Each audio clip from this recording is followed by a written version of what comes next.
There have been celebrations across Iran over the two-week ceasefire, which has seen President Trump's threat to destroy Iran's entire civilization averted. Details of the deal are unclear beyond the ceasefire and reopening of the Strait of Hormuz. Leaders around the world greeted the news with cautious welcomes, with Germany, Britain, Japan, Canada and other European countries calling for a lasting peace. US Defence Secretary Pete Hegseth has warned, though, that America could strike again if Iran refuses to hand over its enriched uranium.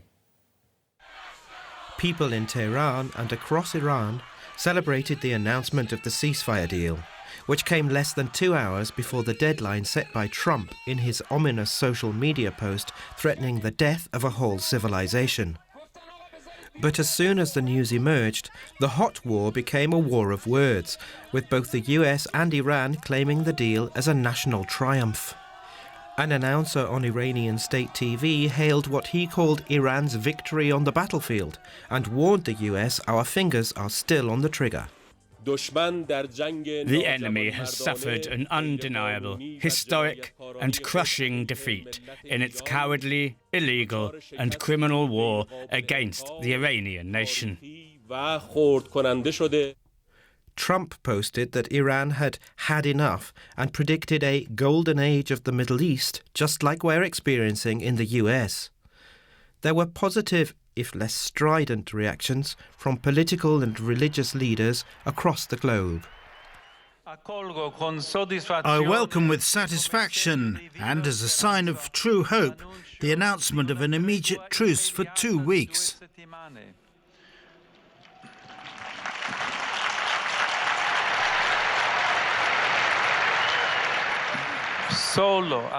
Only through going back to the negotiations can we reach the end of the war. We welcome the ceasefire reached and hope that it will lead to a lasting peace in West Asia.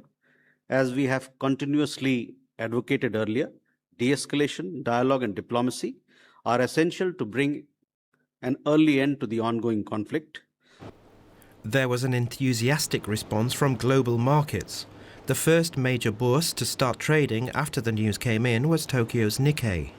Japanese stocks rose by more than 5% within minutes of opening. And Iran's agreement to release its chokehold on the Strait of Hormuz sent global oil prices plummeting from the record highs they've seen in recent weeks. Let's look at this with Bradley Bowman. He's the Senior Director of the Centre on Political and Military and Political Power at the Foundation for the Defence of Democracies. He joins us from Washington, D.C. Welcome back to DW, Bradley. Let's start with your thoughts on this two-week ceasefire deal, which both sides are claiming as a victory. Right. One would expect both sides to say exactly that. What do we know? Well, if the ceasefire holds, and there were some exchanges of attacks, or at least attacks on some Gulf countries after it was announced. But if it holds, that will be positive humanitarian effects for civilians in Iran and Israel and the Gulf. We've already seen impacts on the energy markets. And of course, you can expect the U.S. military, the Israeli military and the Iranian military to use this time to recover, reconstitute and prepare for the next conflict as best as possible. Now there is a ceasefire. Are you any clearer what thousands of people, including 200 Iranian schoolgirls and 13 US military personnel, gave their lives for? You know, that mistaken U.S. attack on that girls' school was just horrible. Should have never happened. There's been an investigation. I hope restitution, frankly, is made to those families. America doesn't deliberately target civilians like that. We should not, and we should make it right when make that mistake. From a military perspective, and this doesn't completely answer your question, but just to give your viewers a balanced view, here's what General Kane, the U.S. chairman of the Joint Chiefs of Staff, said today. He said that U.S. forces have destroyed approximately 80%, not all, 80% of Iran's air defense systems. We've sunk about 90% of its regular fleet and about half of the Adriatic Navy's small boats. We've destroyed about 95% of their Iranian naval mines. Approximately 90% of weapon factories were attacked. That's not the same thing as destroyed. Almost done here. And then more than 80% of its missile facilities are gone, and nearly 80% of Iran's nuclear industrial base was hit. So from a military perspective, that's what we accomplished. That's severe degradation. That is not destruction. From an American perspective, that is a good thing, but it's also not a mission accomplished thing. Yeah, because after all that bombing that you outlined there, all that destruction, not to mention the billions spent in munitions, the mullahs are still in charge of Iran, and they can now claim to have faced down the most powerful military on earth. I wonder if there's some small part of you, perhaps, that gives them credit for the way they've actually handled this confrontation. Well, the Islamic Republic of Iran is an enemy of the Iranian people. It's an enemy of the United States, and it's a friend of China and Russia. That's a fact. But folks with military backgrounds and who study history and strategy always should respect your adversary. You don't respect their values. You don't respect their different interests, but you should always respect them. I think it's kind of ludicrous for them to suggest that they stood up, faced us down. I mean, when you consider those numbers that I just said, they got their clocks clean militarily, but they did play their hand, as all of us would have predicted and have predicted, many in the Pentagon for decades, in the Strait of Hormuz, and that's been powerful leverage for them. Yeah, they played their hand. The US Defense Department, pretty much anyone with a map, said, that's going to be a problem, the Strait of Hormuz. And guess what? It still was. Again, are you any clearer why the US failed to see that coming? And if they did see that coming, why they failed to stop it happening? The Pentagon did not fail to see this happening. There have been war plans for, about 4 decades for just this. What may have surprised some is how they did it. But even that shouldn't have really surprised anyone, because if anyone was paying attention to Ukraine, something closer to a lot of your viewers, we know that since February 24, 2022, that drones are changing the face of battle. And we know that Iran was incredibly helpful to Putin in his unprovoked large-scale invasion, brutal invasion of Ukraine, that the Iranians were first to help Putin in that, and they helped him with drones. So we should not be surprised, and many were not, but perhaps some were, about how they've used drones. And they didn't need to hit all ships, just a few, to make shippers and insurance companies nervous, and they succeeded in doing that. And let's remember, it wasn't a full blockade. They did export some oil. Some Iranian oil was exported, and where was it going? Often to China.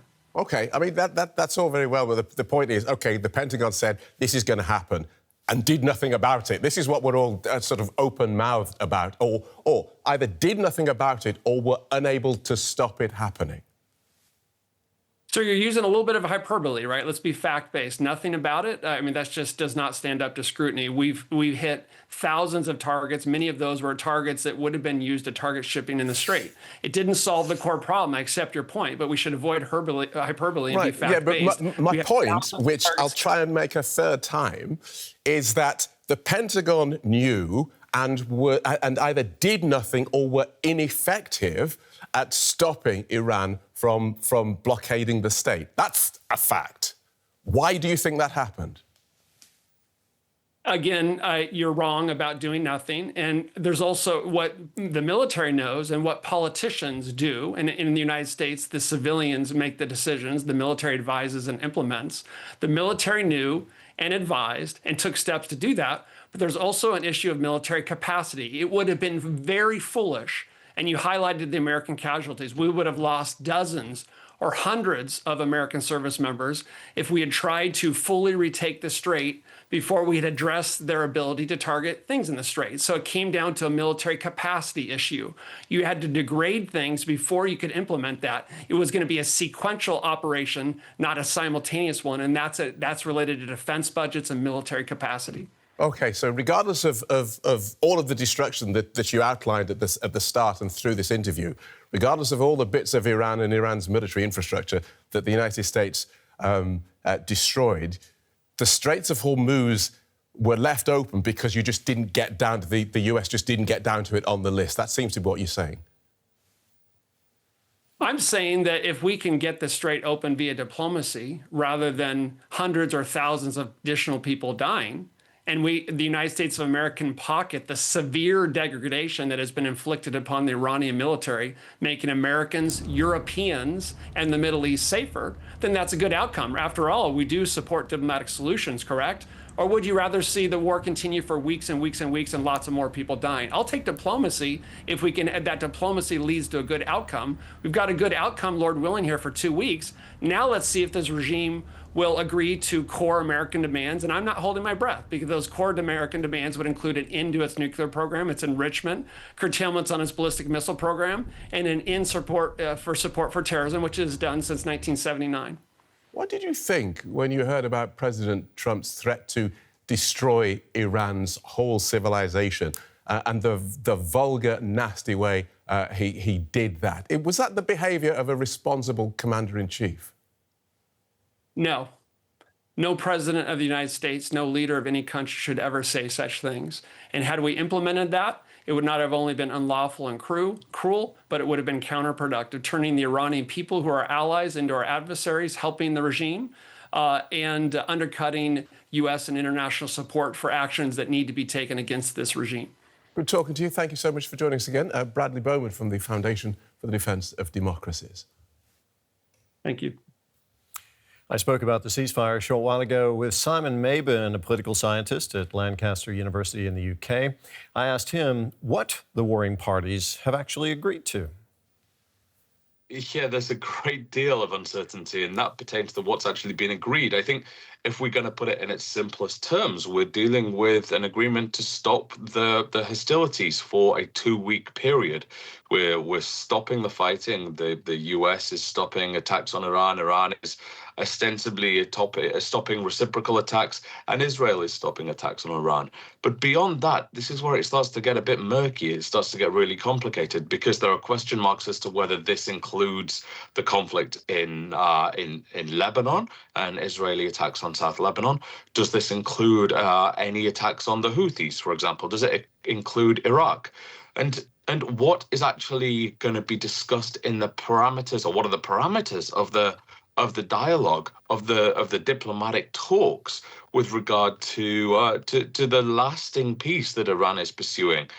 We know that there's a 2-week ceasefire, but we also know that Iran is only interested in a lasting peace. So I think there's a lot that is really uncertain right now. But the most important thing, I guess, is that the destruction of Iranian civilization, as President Trump put it the other day, has been at least paused for 2 weeks. What would you say are the essential first steps, Simon, that must be taken by the two sides to solidify this ceasefire and stop the hostilities from resuming? Well, there's a couple of things I think that are at play here. One is you need to facilitate some level of trust, some level of confidence in the other side. And I think that that's especially true for the Iranians with regard to the United States and their negotiating position. Because if we look at what happened last June, we look at what happened earlier this year before the outbreak of the conflict, we've seen that Iran was engaging diplomatically with the United States, and it was the US that either unilaterally withdrew from the talks or started to engage in military activity against the Islamic Republic. So that has left Iran deeply suspicious of what the United States could and indeed might be articulating, how it might be behaving, and there's a tension there between the words and the deeds of the United States broadly. And I think then on the flip side, the Americans are suspicious that the Iranians will continue to provide support to Hezbollah and other groups across the region, and perhaps use this 2-week ceasefire as a chance to recuperate and to further develop its missile capabilities. So I think trust is key. But then you've also got the dynamics of what is actually going to be talked about here. We know that there are certain things that are fundamentally key. Opening of the Strait of Hormuz, for example, the stopping of attacks on Iran. There are other things that have been mentioned in these various, these competing plans, let's say. And that's where the intractability is starting to come out, I think. You mentioned the Strait of Hormuz. The restrictions on shipping through that strait, through the Gulf, they've caught the world's attention. There's a lot of pain being felt around the world because of particularly oil and gas not getting through there. But can we expect shipping through the Gulf to resume now unimpeded with the ceasefire in place? Well, I think there's a couple of different things at play here.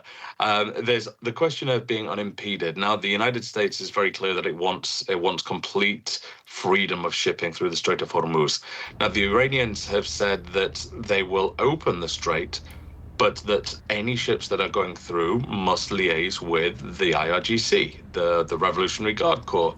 So there's a bit of a tension there, I think, between what is free on the American side, and then what is essentially an expression of power and dominance over the strait from the Iranian side. And let's not forget that prior to the onset of this war, the strait was open, fully open. The Iranians were not imposing any type of tolls over shipping through the strait. And now they are. So I think that's a really significant thing that we can take out of what's happened and where we are right now. The other thing is that we don't know how much confidence the shipping industry will have in their ability to sail through the strait. We know that the strait is ostensibly open right now, but only 2 ships have passed through it, apparently. I believe it was the Norwegians who've said that they have no confidence in this as yet. So there's going to be a slow reluctance, I think, for ships to pass through the strait until there's a clearer sense of what is actually happening. What does this actually look like on the ground in operation, with Tehran operating a sort of de facto control over what's happening in the Strait of Hormuz? Simon, thank you very much for your analysis. That was Simon Mabon, Professor of International Politics in the School of Global Affairs at Lancaster University. Thank you.